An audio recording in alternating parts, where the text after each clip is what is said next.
Konnichiwa! Good morning, friends. Today we are going to learn about a new country, the country of Japan. Now listen up carefully as we review what we've learned, and then we will learn all about Japan. Now, here's a map. Let's review. We live in what continent?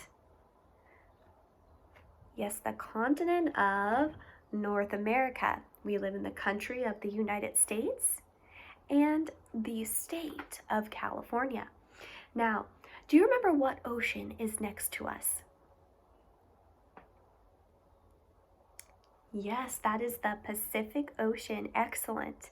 And we learned all about the continent of Europe and the Netherlands and England in Europe.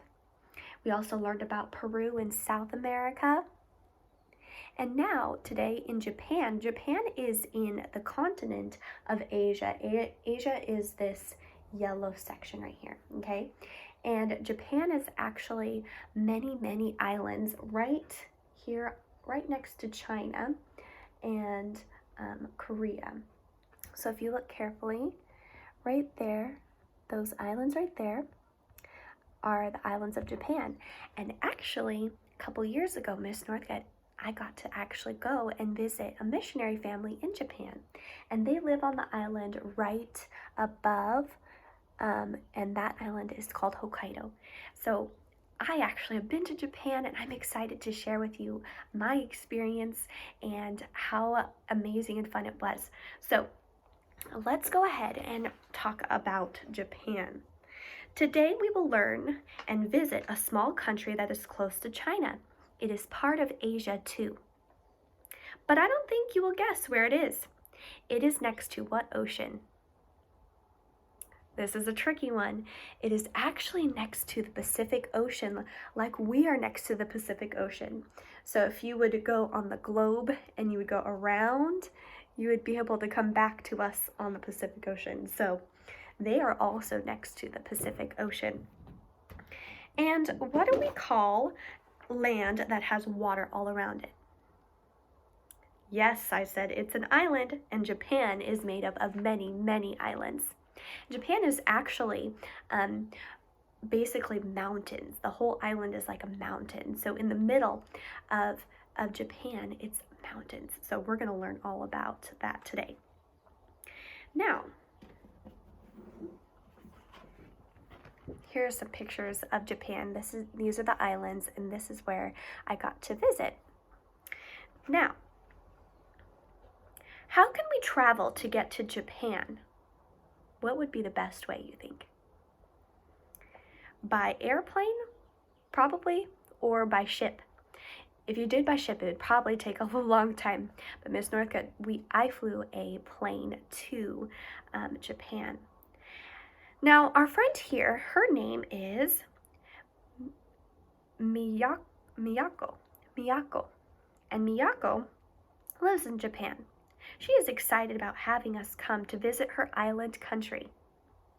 Miyako lives close to Mount Fuji, right here.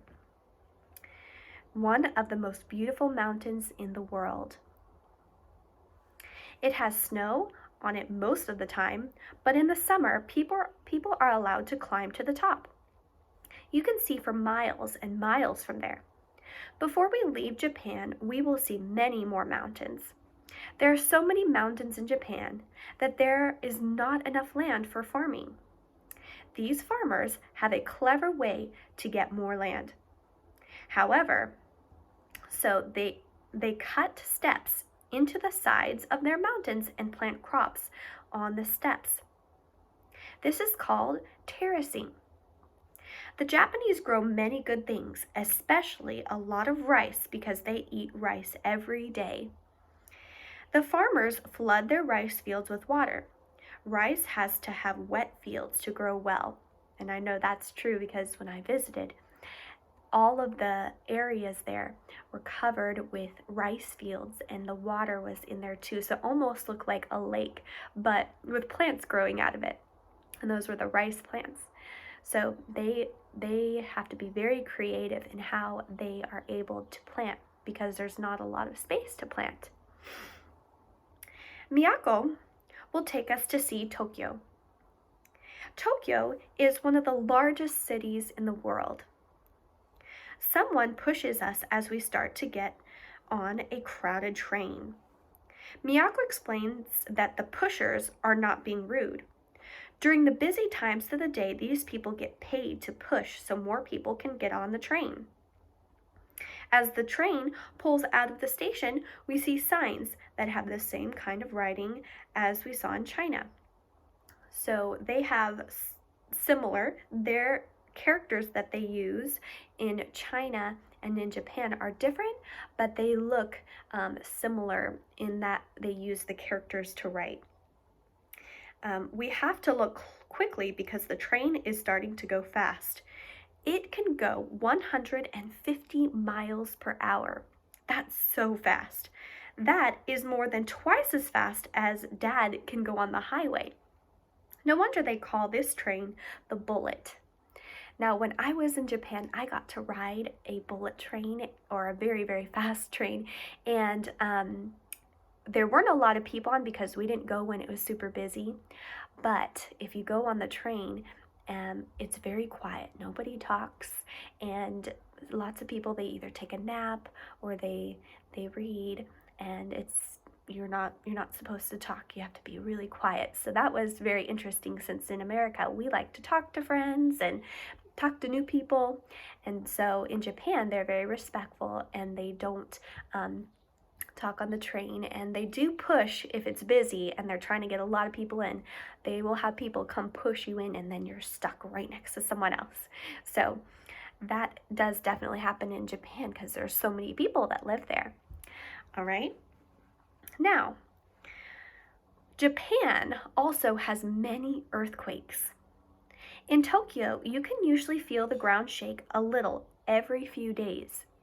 So Japan, if you've ever felt an earthquake here, it kind of is a little bit scary, where the ground is shaking and windows.